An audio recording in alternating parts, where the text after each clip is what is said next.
What is shakin', Internet? This is Salt's bringing you the How to Tank for Dummies Basics Guide. This guide is focused on people brand new to the role of tanking, and is an introductory guide meant for you to understand the very basics. If you're looking for more specifics on how to tank for your class, click the annotation on the video now, and you'll skip to the end of the video, where I will have links to each of the classes. So, you want to be a tank, huh? Before we begin, let's give an overview of what tanking is. If you're looking at this guide, you're probably either leveling up and wondering about tanking in WoW, or you've reached max level and are thinking about switching over from your main spec of DPS or healer. Either way, I'm going to first explain the roles and what their intention is. Much of the best content in WoW is the group content, which is broken into PvE and PvP. I will not be talking about PvP, or player versus player, but instead focus on PvE, or player versus environment. PvE content generally comes in two forms: 5-man content, or dungeons, and large group content of 10 to 30 players, or raids. In both sets of content, there are 3 roles: tanks, DPS, and healers. DPS stands for damage per second, which is just a fancy way of saying the guys that kill stuff the fastest. Most of the time as a DPS, your main goal is to kill the enemies or bosses as quickly as possible, although in some fights you may be required to have some bonus mechanics, such as standing in a particular spot or targeting a specific enemy. Healers are the role that keeps people alive.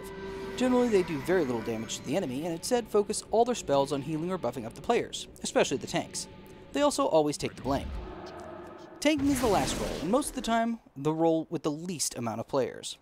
In raids, there will almost always be 2 tanks, possibly 3, with around 70% of the rest of the raid being DPS, and 30% being healers. Tanking is a very important role that mainly requires you to take all of the hits from all of the bosses. This means that tanks are intended to make sure everything is always attacking them. This is mainly handled by holding threat on enemies. More on this in a moment. If you want to be a tank, you generally have to have a good sense of the mechanics in a fight. Most of the time it's less important what moves you're using, and more where you are standing and what the enemies are doing.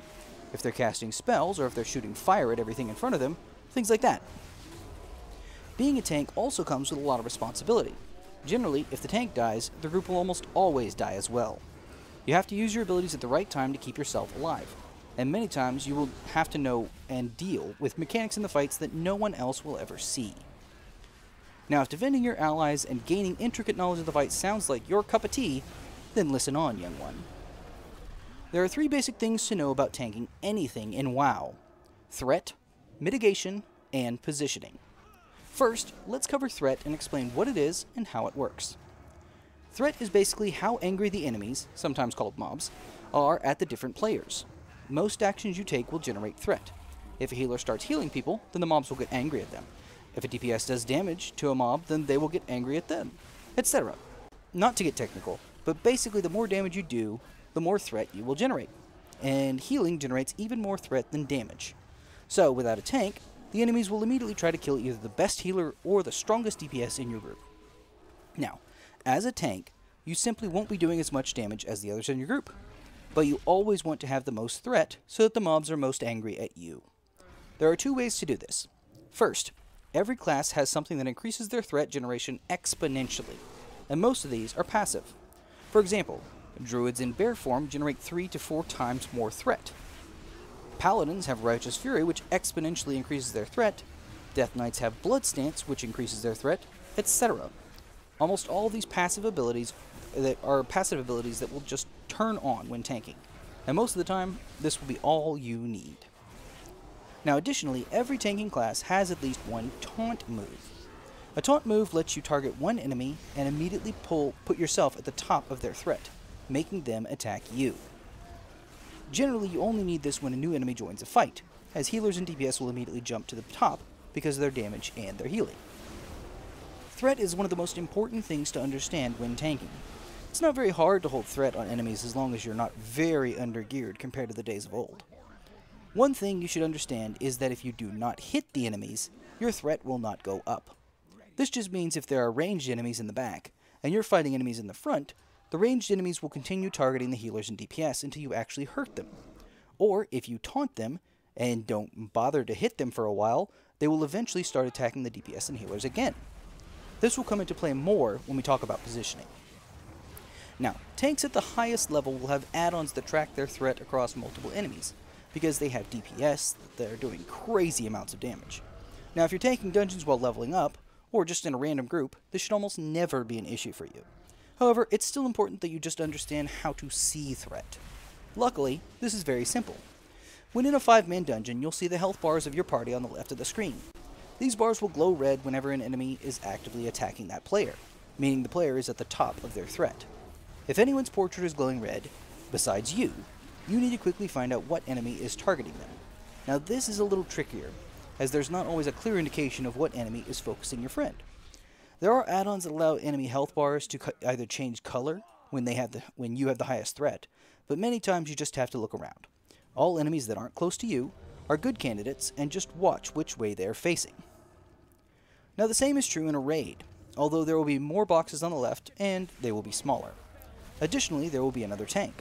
Ideally, the only people with glowing red boxes will be you and or the other tank. Threat is relatively easy to maintain nowadays. As long as you're continuing to hit the enemies, you shouldn't have a problem. It's only when the positioning is bad that it becomes tricky. More on that in a bit. Now the next big piece of tanking is mitigation. Mitigation is just a fancy way of saying reduce the damage you take. There are many forms of mitigation, but most of the time they're broken down into 2 names: active mitigation and cooldowns. Active mitigation is different for every tank class. What it basically means is that every class has an active mitigation move or 2, ability or 2, that allows a short span of time or buff that will increase your defenses sharply. This can be in the form of bonus dodge, so you're taking less hits, more blocking so you take reduced damage, or just flat damage reduction by a certain percentage. The long and short of it is that active mitigation is your bread and butter as a tank. It will be the move or set of moves that you use frequently throughout every single fight to avoid damage and stay alive. Most of the time, you can't keep this active mitigation up 100% of the time, so you will have to use it selectively, or actively, to ensure your survival. Get it? Actively? Yeah, you get it. Alright, cooldowns are your other forms of mitigation. They're really quite identical to active mitigation since they're normally just moves that reduce damage you take, although they're more potent and have much longer cooldowns, like once, maybe 2 times per boss fight cooldown. These are the big ones that you will be reserving for specific times in the fight when the boss hits you with their big super move, or when like 100 ads spawn and you have to stand in lava for like 10 seconds. Now, active mitigation is used regularly while cooldowns are reserved for big damage spikes. In some specific boss fights, you'll actually have to reserve your active mitigation for specific moves as well, but most of the time, active mitigation should just be used as often as you possibly can. Now, let's talk about the final piece of tanking: positioning. Understanding how enemies move and where to stand is very important, possibly even more so than your damage mitigation in some scenarios. It's also one of the more finesse things to learn about tanking. First and foremost, nearly all basic mobs in the game can be grouped into 2 categories: melee and caster. Melee enemies generally run directly after whoever their highest threat is, and they have to stand very close to them, while casters can hit you from afar. You've seen both of these types just while leveling up in the game, so nothing really new here. The bigger thing to know is how to group enemies together. Caster mobs basically never move, since they can always just attack you where you are. There are 2 important moves to use when fighting casters: interrupts and line of sight. Interrupts are very important for one reason. Almost all interrupts not only stop the caster from casting, but then will not allow them to cast anything else for a few seconds afterwards.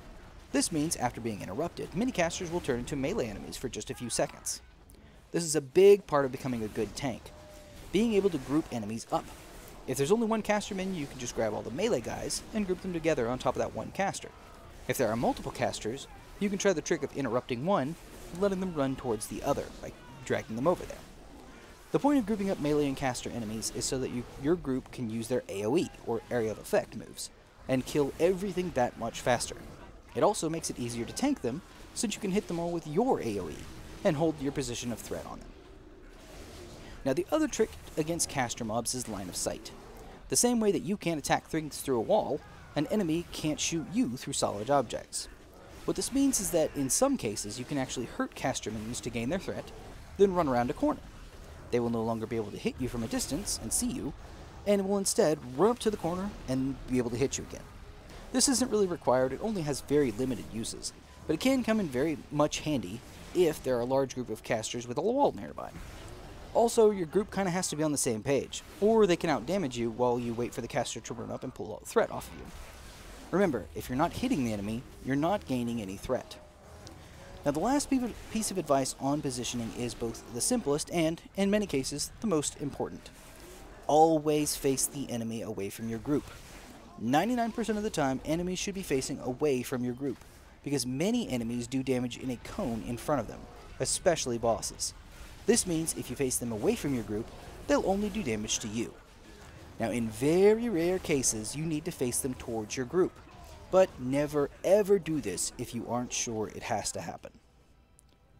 Now, with a basic understanding of threat, mitigation, and positioning, you should be ready to start tanking at any level of the game. If you're interested in learning specifics, or specific classes in more depth, please click on one of the annotations on your screen now, or in the description below.